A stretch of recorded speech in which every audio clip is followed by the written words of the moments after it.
ಸಾರ್ವಜನಿಕರ ಗಮನಕ್ಕೆ ಹಾಸನ ಜಿಲ್ಲೆಯಲ್ಲಿನ ಈ ಕೆಳಕಂಡ ಗ್ರಾಮಗಳಲ್ಲಿ ಕಾಡಾನೆಗಳು ಕಂಡುಬಂದಿದ್ದು ಸುತ್ತಮುತ್ತಲಿನ ಗ್ರಾಮಸ್ಥರು ಎಚ್ಚರಿಕೆಯಿಂದ ಇರಬೇಕಾಗಿ ವಿನಂತಿ. ಸಕಲೇಶಪುರ ತಾಲೂಕಿನ ಸ್ವಸ್ಥ ಹೋಂಸ್ಟೇ ಪಕ್ಕದ ಕಾಡು ಬ್ಯಾಕರವಳ್ಳಿ ಸುತ್ತಮುತ್ತ ಕಾಡಾನೆಗಳು ಕಂಡುಬಂದಿರುತ್ತವೆ. ಬೇಲೂರು ತಾಲೂಕಿನ ಡಿಸಿ ಅವರ ತೋಟ ನಿಯರ್ ರೇಡಿಯೋ ಸಾಬ್ರು ತೋಟ ನೇರಳಕಟ್ಟೆ, ಲೋಹಿತ್ ಅವರ ಕಾಡು ನಿಯರ್ ದೇವರಾಜ್ ಅವರ ತೋಟ ಉಂಬಳಗೋಡು ಕಾನಹಳ್ಳಿ, ಕಿತ್ತಾವರ ಬಂಡೆ ಕಿತ್ತಾವರ, ಬೇಕರಿ ಮಹೇಶ್ ಅವರ ತೋಟ ಕಣಗುಪ್ಪೆ, ಸುರೇಶ್ ಅವರ ತೋಟ ಜಾರ್ಗಲ್ ಟೋಲನ ಮನೆ, ಕಣಗುಪ್ಪೆ ಸುರೇಶ್ ಅವರ ತೋಟದ ಸುತ್ತಮುತ್ತ ಕಾಡಾನೆಗಳು ಕಂಡು ಬಂದಿರುತ್ತವೆ. ಎತ್ತೂರು ಸಳೂರು ಹೋಬಳಿಯ ಪೊಂಗಳಿ ಬೆಟ್ಟ ಹಾಗೂ ಮಠದ ಗದ್ದೆ, ಬಾಚೇಳಿ ಗ್ರಾಮದ ಒಂದೇಮನೆ ಕಾಡು, ಪಟ್ಲ ಬೆಟ್ಟ, ಕಿರ್ಕಳ್ಳಿ ಗ್ರಾಮದ ಮುತ್ತುಕೋಲು, ಮತ್ತೂರು ಗ್ರಾಮದ ನೀಲಗಿರಿ ನಡುತೋಪು, ಹೊರಡೇಕೆರೆ ಗ್ರಾಮದ ಅಕೇಶಿಯಾ ಫಾರೆಸ್ಟ್, ಮರ್ಜನಹಳ್ಳಿ ಗ್ರಾಮದ ಮೇಲ್ಗದ್ದೆ, ಪಂಗಡ ಹಳ್ಳ ಹಾಗೂ ಎಡಕುಮಾರಿ ಸುತ್ತಮುತ್ತ ಕಾಡಾನೆಗಳು ಕಂಡು ಬಂದಿರುತ್ತವೆ.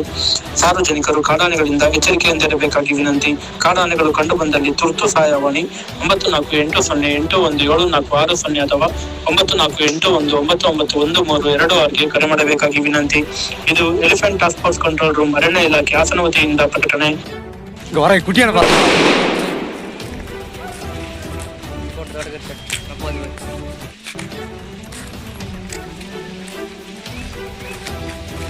ಲಾಸ್ಟ್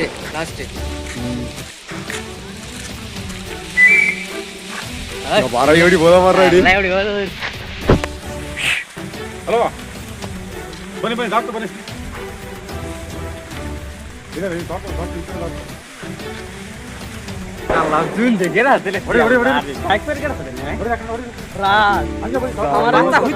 हमारे ऊपर मिटुन कौन है?